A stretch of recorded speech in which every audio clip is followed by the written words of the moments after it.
Welcome to the Healers Café, conversations on health and healing with Dr. Manon.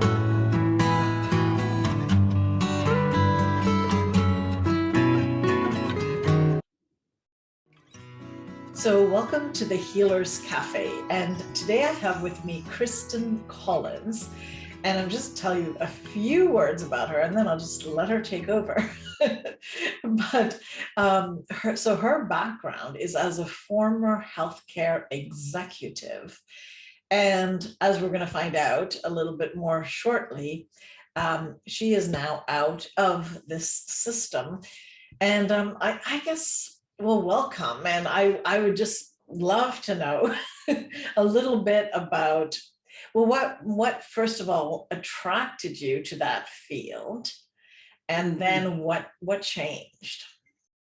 Oh, thank you for that. And thank you for hosting me and the work that you do. You're shedding some beautiful light and helping lots of us navigate and find that inner meaning. So thank you. I found myself in healthcare very accidentally. I am non-clinical. So I entered healthcare actually as a fundraiser. And I was connecting with community and helping to raise $100 million towards a children's hospital in our region. Wow. And while I was doing that, I was also asked to raise some money for one of our campuses within the hospital. And this particular executive overseeing this campus wanted to build something that he called an optimal healing environment. And I didn't know what that meant. And we really didn't have the staffing or the capacity to support his little fundraise because we were busy over there building the children's hospital. But I did accept the mission. And it was while I was helping him create this healing environment, I learned that I was responsible for my own health and that the vast majority of disease can be prevented or reversed through lifestyle. So it was in that awareness that I actually went ahead and identified that I had chronic disease, even though I didn't realize I did, and then created my own out. And because of my passion for healing my body, I was then blessed with the opportunity to become the person overseeing health and wellness for a $2 billion company. Wow, that's quite the quite the journey, my goodness. Because that original, not the children's hospital, but the other one, it was to have a health and wellness, but without really understanding what that meant. It was a vision. It was a vision, and it was so interesting because not only would it have a center, a gym, a healthy life center where people could come and work on their wellness through some healthy food, through a lending library, a nutritionist. I ended up putting in there an acupuncturist, a hypnotherapist, cranial sacral therapy, all modalities that I used, as well as you could purchase essential oils or take a class, participate in the mind and body program that we created. So that was a part of it, but also too, it was about the built environment. What is the feeling? Are folks welcome there while they're well? We created a walking path where people could go connect with nature and be safe in moving. We had gorgeous art that was donated that as you walked into the hospital, you kind of forgot you were in a hospital and you were taking in the beauty of culture and art. Scents on the heated towels that were ingested pre and post surgery, which reduced the amount of medicine needed, the length of stay. So it was really a holistic approach to create an optimal healing environment that really changed the trajectory of my personal and professional life. Wow. So, I mean, that's quite a bold idea. I mean, like, not as a naturopath, because for me, 30 years of doing this, it's like, yeah, it makes total sense. But so this was actually a hospital. It was a hospital, and it was one of the 5 campuses within this system. And it was a very bold vision. And we actually brought in a naturopath as well Right. onto our team. So to your point, it really isn't mind blowing. And this is how we should take care Right. of ourselves and connect as a community. But in traditional healthcare, it was unheard of. And so much so that this project ended up winning a very powerful award from the state in honoring its work. But it was very pioneering. And to be honest with you, it after about 4 or 5 years, after a change of leadership within the system, it actually started to deteriorate and dissipate. That's unfortunate, but actually I'd be interested when you say a change of leadership, is it also a change of what else was involved in that change? I guess. Sure. That's a great question. We had a CEO for over 30 years that was leading the organization and quietly supporting this project. And when that CEO then stepped down and retired, and we had a new person come in and take over, the vision of repair versus prevent and, be well. And how's the model set up? How are we paid? How are we trained? It started to default back into what is currently the traditional model of reparative health. So it's no one's fault. It's not a bad thing. I mean, we are not set up as a society, we don't pay for being well. No, exactly. Yeah. Which is an interesting concept to because right now, I mean, with all these healthcare workers that are not willing to take an experimental biological, and I mean, when you're scientifically based, you actually want to see the science. You actually want to. You don't really want to be part of an experiment unless you choose to, so, and people keep thinking that it's done and it's safe and effective, so to speak. And it's like, well, wait a minute. No, we're still in it. We're not done until 2023, right? Like, so, I mean, so a lot right through, anybody in the hospitals, but most healthcare practitioners ask themselves that question. And part of with all these mandates, and I know they're a little bit different, but there's a lot of lockstepping around when you look at what's going on in the world. They're looking at what needs to be created, and so that's why I was asking, because you have tons of experience, right? What needs to be created that is a true, not alternative, as in, I don't know what the right word, it's not complementary either. It's like, it's a parallel, but not sick-based. It's preventative based, but you still have to deal with people that are ill because there are people that are ill. I love that parallel, and I like the word parallel. And what just bubbled up for me in your expression, I think the reason that I was able to go there and help take the organization there and take the community there was because I wasn't clinical. Right. So I didn't have all of that education and schooling in the science. And I became aware, as I mentioned, that I had chronic disease. My inflammation was literally over 100%. And that scared me quite a lot. And I was a vegan triathlete overseeing health and wealth. Like, you can't make this up. Like, what else could I be doing to be well? And yet my autoimmune system was shot. And it was through my understanding of stress and some trauma healing that I thought I had addressed, but I didn't. I became very aware of my mind-body connection and how much I was angsting and destroying my digestive tract. So we need modern medicine, we need medication, we need surgery, we need all of that. But in parallel, like you said, we need to be aware that how we think and what we think is 100% in alignment with how we feel and how we are. Yeah. So how can we do simultaneous? Yeah, no, it is that. It's really both, because even with chronic disease, I mean, there are natural solutions to chronic diseases. And sure, we can spend our time there, but also it's like, I found it interesting that you said, I discovered I had a chronic disease. It's like, my first thought was like, well, how could you not know? Right. But could you expand on that? Because I'm sure you're not the only one who will self-identify and say, gosh, I actually have a chronic disease. I so appreciate that question, and I'm embarrassed, but I'm not. Oh, no. No, because it's like, how Thoughts are yours. could you not know? Yeah. Great question. Mid 40s, trugging along, successful, life's good, kids are good, husband's good, job's good.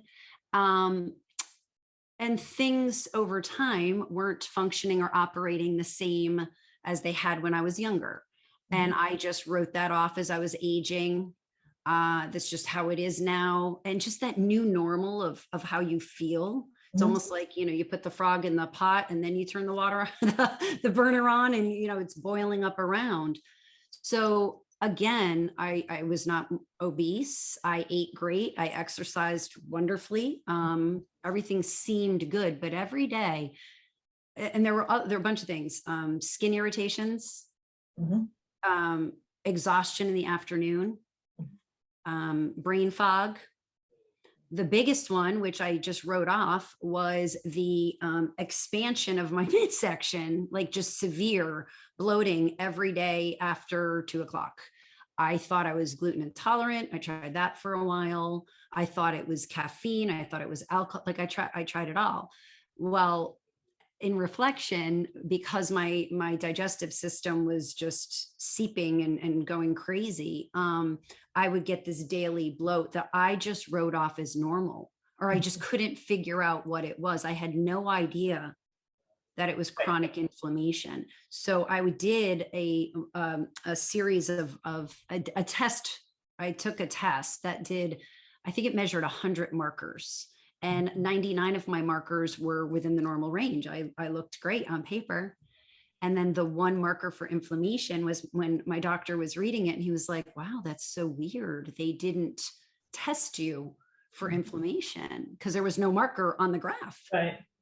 And I said, well, call me crazy, but like, why would you measure 99? And then they forgot this one. And we figured out that the dash, the indicator, was literally off the chart, almost off the page.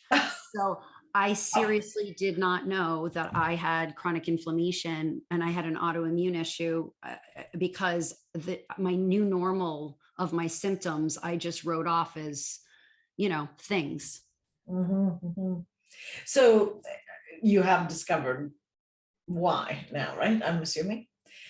Is there something, I mean, this is your private life, so you do not have to share anything medical, just to make that point clear. But is there something in your discovery that surprised you? What was going on? Yeah, definitely. And I'm not shy about it. And I don't share it. I wrote about it really for my own healing journey. Yes. Yeah. And didn't exactly know how the pieces would fit together, but it was after sitting down and just seeing what stories or what life experiences bubbled up. I did in reflection, as I looked back on what I wrote, it was very clear, this thread, which started probably at birth, if not prenatal, of stress, of fear, that thread through my 54 years of life. So my discovery, again, yes, there's times I need medicine and surgeries, absolutely. But the power of the mind-body connection was really, for me, the part of lifestyle that was the last for me to understand. I had the food, I had the exercise, I was sleeping pretty good, but the stress, the mental health, and then the purpose, the why behind life. That's been my latest chapter, and the one that really took me over the edge, not only to heal my body now is functioning phenomenal. I can eat, drink and be merry, and I'm in a very healthy place, but it really was from the inside out. And thank you for sharing that. No, but it's so, it seems so obvious, but it's not, because we're in a society that seems to separate everything. So we think, oh, okay, we need drugs for the mind and drugs for the body, without understanding really that we are mind body. that once we understand the impact that fear, for example, or trauma has on us, and especially on our autonomic nervous system, on how we operate and how we deal with everything, including how we digest, right? Like all of that, how we absorb nutrients. If we can't balance that, and without finding the cause, you don't have to. And that's the other thing, you know, we think, oh, well, I'm not officially anxious, I'm not officially depressed, I don't want to take drugs for this or drugs for that, because some people are aware that there's more, right? But then it's like you're hanging in nowhere land, and you still have the reaction of your body that causes high levels of inflammation. Like fear will ruin your immune system. If you stay in fear, you don't need anything else to ruin it. You're ruining it.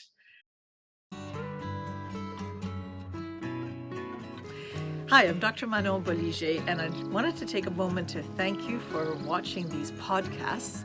If you haven't subscribed, please do. Also, feel free to leave comments and like it. This way, more people get to find out about this work and about other choices for health. So I think it's really important that we all share this information. I have a free gift to you. It's a 7-sequence email that has tips for every day, and it's a little insight about how to live your life when it comes to health. And it's very much built on how I managed to overcome stage 4 cancer and what it took. So I would love you to have this, and thank you once again for listening to these podcasts.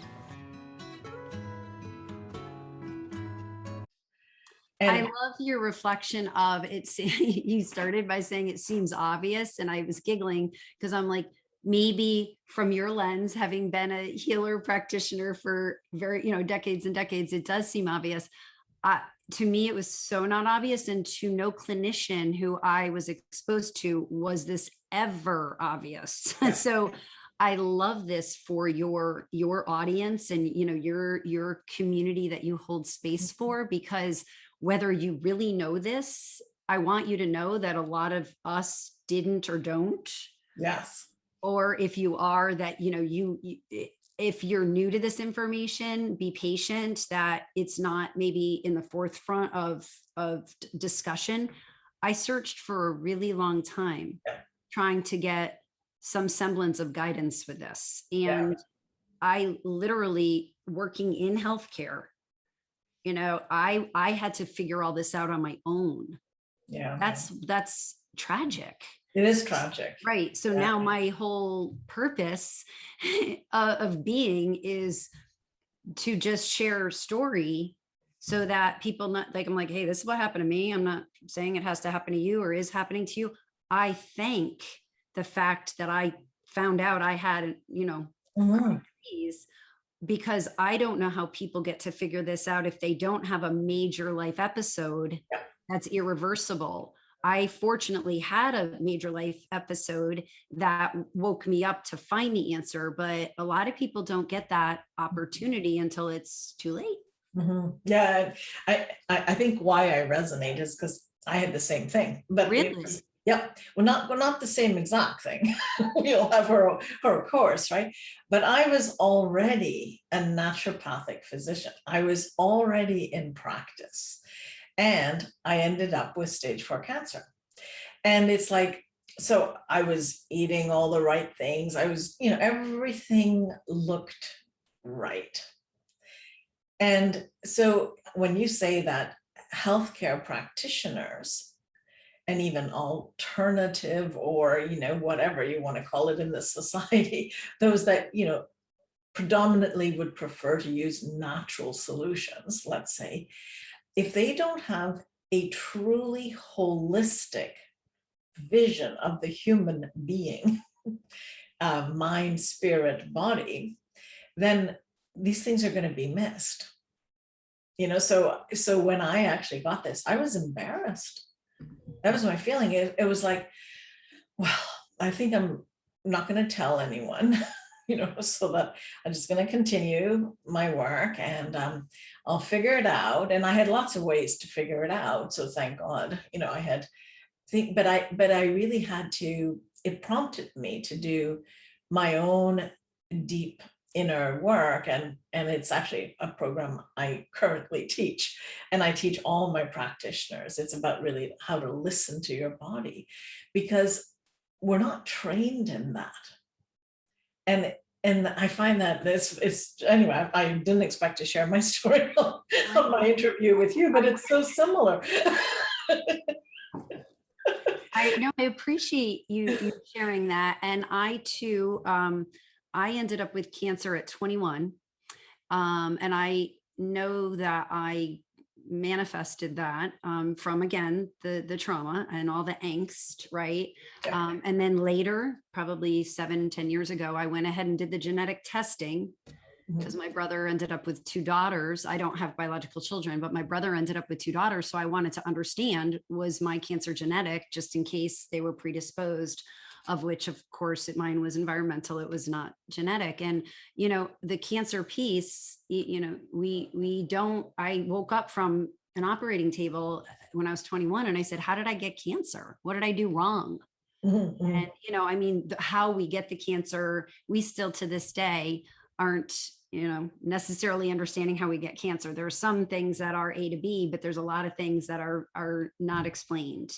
Yeah. And again, you said this before. And so my passion is about diving into root cause and the interconnectivity within the environment, within an environment of, that's where we get our total health.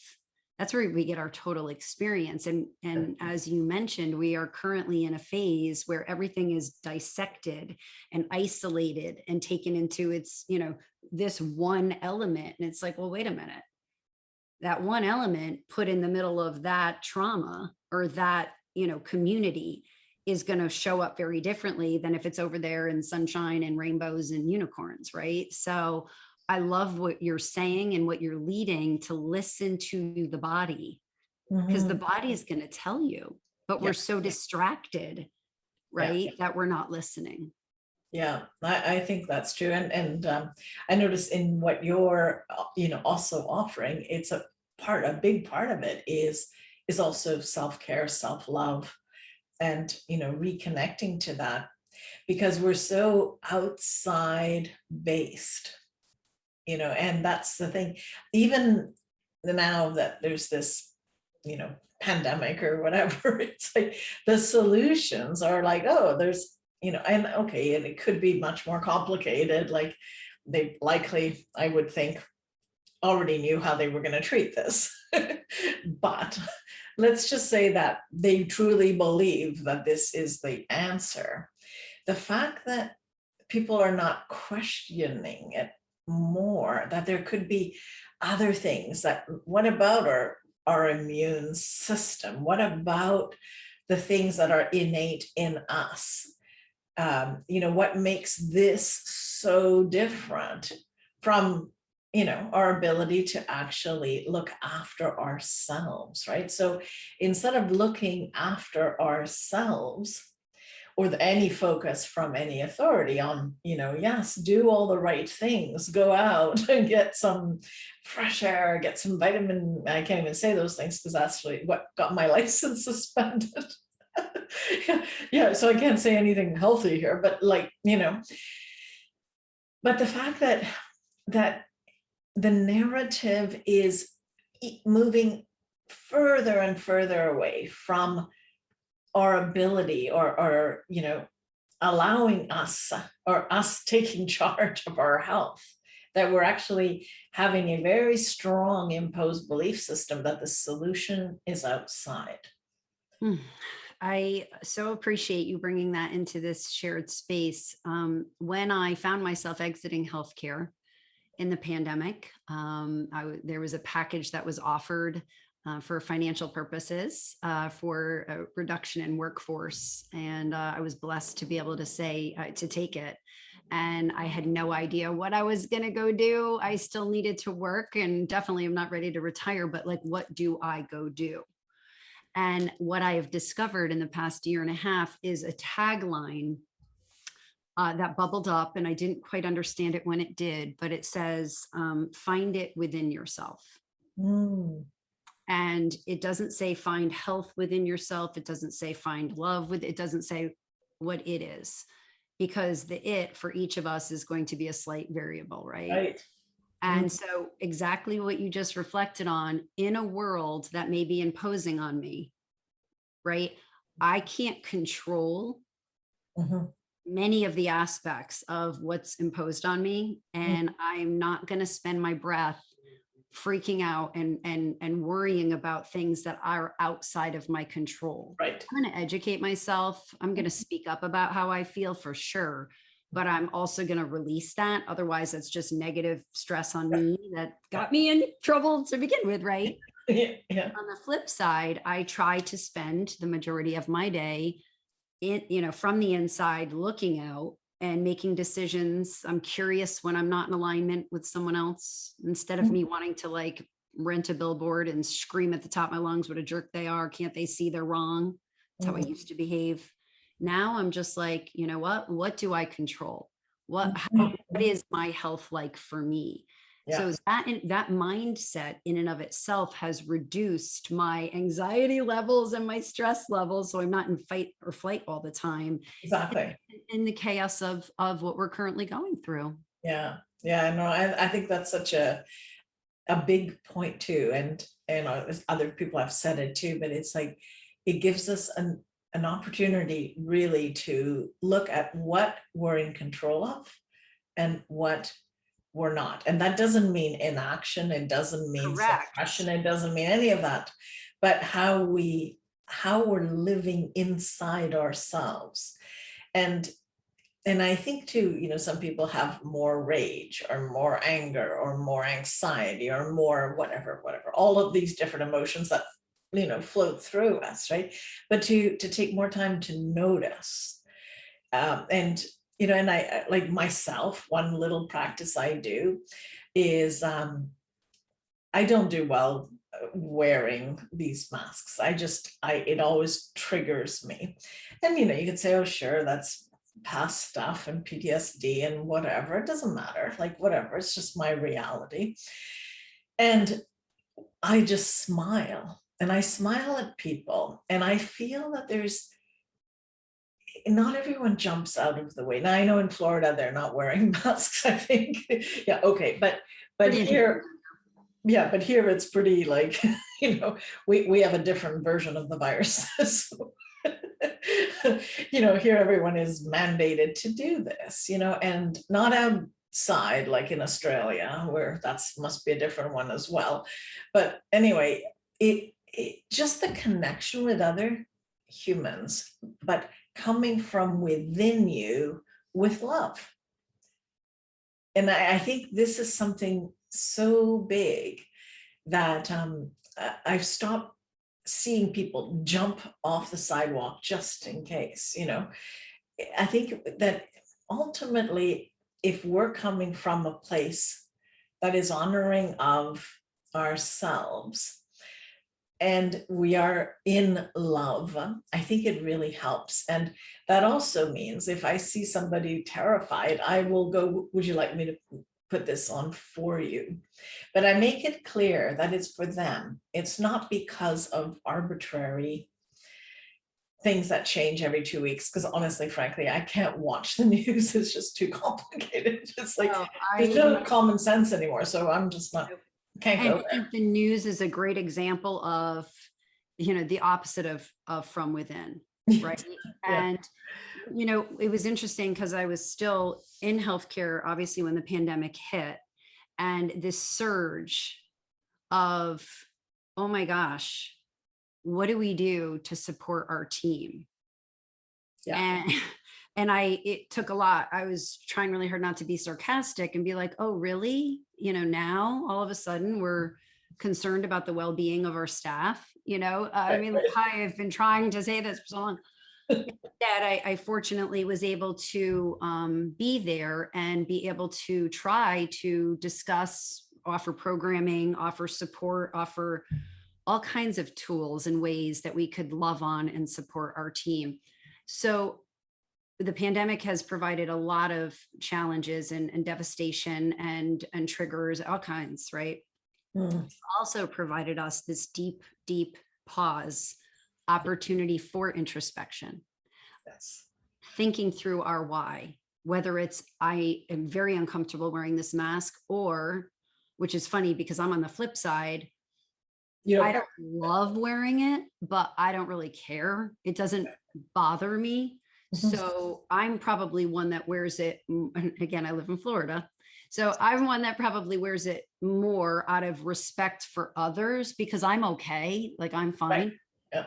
You know what's been happening in the course of this journey when I do connect with someone and I am covered, the expression of connectivity through eyes, the intentionality of expressing, hi, I see you, hi, I respect you, hi, whatever they're wearing or doing or saying or being. I just have found this experience to be this huge pause where so many people are either really uncomfortable with sitting with self and just because so many of the distractions have not been available. Yeah. You're either really, really in a dark place because this is really, really hard work, or you're having some very interesting breakthroughs about self. Yeah. Isn't that interesting? Yeah. No, well, I mean, it's, I think I don't want to suggest that we needed this, but I look at my illnesses as I'm grateful for them because they were all wake-up calls. And I think this is a big wake-up call. And so, but I'd be ready for it to be done now, Amen. Amen. I'm like, are we through? I just had this conversation today. I'm like, I've been very patient. Yeah. Anyway, our time is totally up. It's been such a pleasure. Goodness. No, this was so fun. Well, thank you very much for being on the show and sharing your life and your experience. Well, thank you for holding such beautiful space and shining so beautifully, and you're helping so many people. Thank you.